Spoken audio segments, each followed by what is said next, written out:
वक्त के हुक्मराननि के मुतवजा करायूं था त खबरदार असां पुरअमन हुयासीं आहियूं ऐं रहण ॾियो।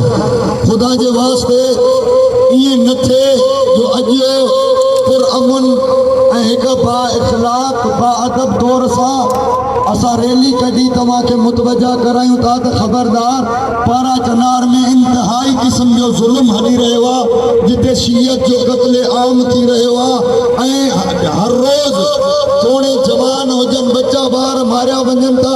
लेकिन है अफ़सोस हुकूमत भी खामोश, इदारा भी खामोश।